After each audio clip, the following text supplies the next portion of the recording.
Hello everyone, welcome to our YouTube channel. और आज हम बात करेंगे क्विट इंडिया मूवमेंट की। So let us start.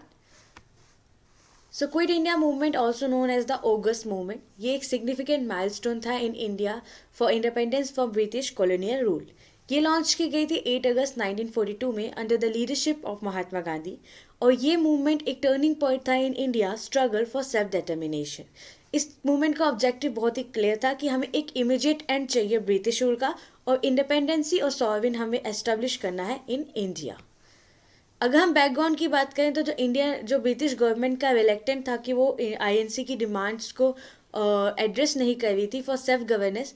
और जो फ्रस्ट्रेशन अराइज हुआ था आफ्टर जो उन्होंने पार्टिसिपेशन किया था in the world war 2 without consultation, इस चीज़ को इसने और ज़्यादा बढ़ावा दे दिया था।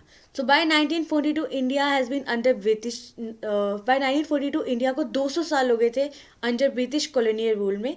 और उनकी जो इंडिपेंडेंस की कॉल थी वो ज़्यादा लाउडर थी और मोर इंसिस्टेंट थी। तो ये कॉल दी गई थी महात्मा गांधी ने, Mahatma Gandhi call to quit India. तो महात्मा गांधी एक आइकॉनिक लीडर थे इंडियन इंडिपेंडेंस मूवमेंट के, जिन्होंने एक बहुत ही इंपॉर्टेंट और बहुत ही पाइवटल रोल प्ले किया था क्विट इंडिया मूवमेंट को इनिशिएट करने का।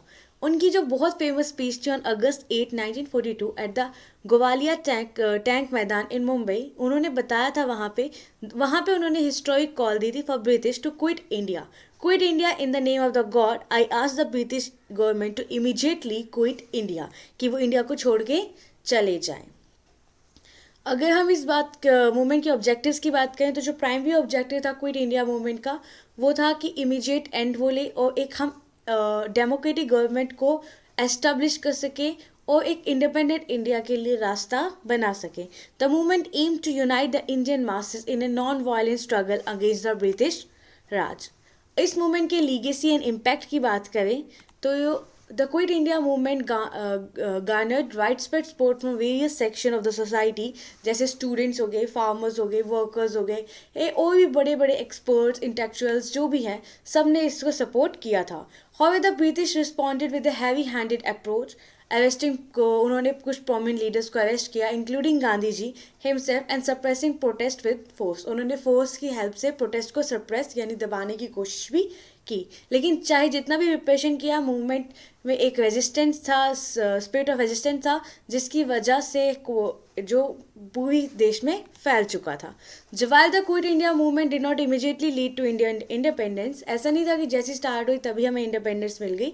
It significantly intensified the demands for self rule. तो जो मास पार्टिसिपेशन था, उनकी सेक्रीफाइसेस थे जो मूवमेंट के दौरान किए गए थे, वो अभी तक इंडिया के लोगों के ऊपर उसका इंडेलिबल मार्क है।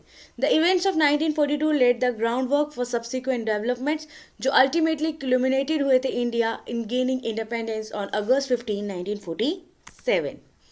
सो अगर हम इस वीडियो को यहाँ कंक्लूड करें तो जो क्विट इंडिया मूवमेंट है वो एक टेस्टामेंट थी indomitable spirit of the Indian people in their struggle for freedom.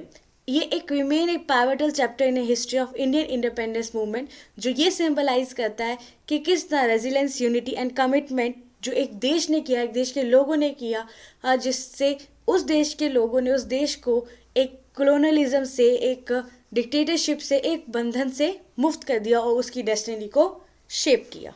Thank you so much.